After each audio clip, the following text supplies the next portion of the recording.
જય માતાજી, જય લખતણી। હેલો મિત્રો, કેમ છો? બધા મજામાં જ હશો।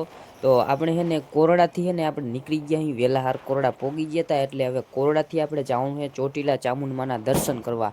કારણ કે અહીંયાથી હે ને ચોટીલા 20 કે 25 કિલોમીટર એમ કંઈક થાય છે અને આગળ જવાનું છે આપણે। અને ચોટીલાનો ડુંગરો જે દેખાય છે ત્યાં આપણે હે ને દર્શન કરીને પછી આપણે ઘરે જવાનું છે। તો વ્લોગમાં હે ને તમે બન્યા રહેજો। ને આપણે હે ને ચોટીલાના ડુંગરે પોગી ગયા છીએ ને હવે હે ને હરવે હરવે આપણે ડુંગર ચડવાની શરૂઆત કરશું ને પછી ઉપર જઈને કરશું ચામુંડ માતાજીના દર્શન। ગળદી તો બહુ છે પણ આપણે એને ડુંગર ચડવાનો છે તો વ્લોગમાં હે ને તમે બન્યા રહેજો।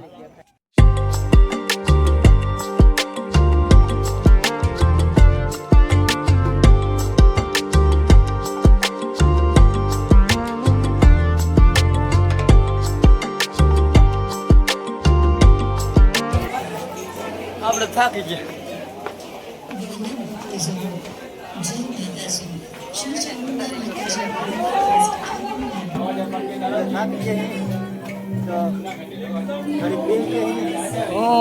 તો બોલવાનો વ્યાજ નહીં। હા ધૂળ પડી તમારી જવાની।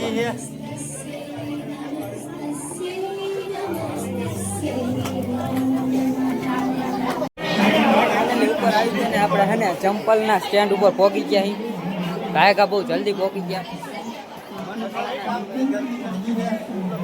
બહુ થાક ચડી ગયો પણ તોય અમે ખુશ છીએ।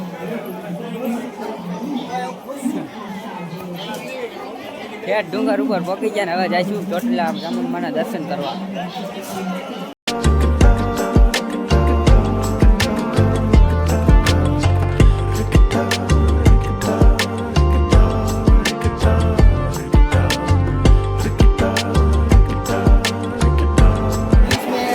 गर्मी होएगी तब तक यहाँ पे कलर आएगा।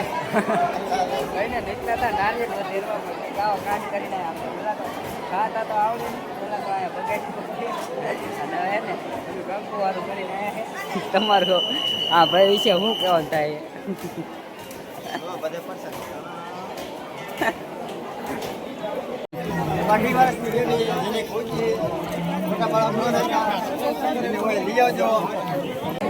ચોટીલા ચામુંડમાના દર્શન કરી લીધા અને હે ને ફોટા થોડાક 2-3 પાડી લીધા છે। એસપી સુરેલા શિખર ટોપરું શિખર જ્યાં સુધી ખાય છે ટોપરું ખાવામાં જ પડ્યો છે।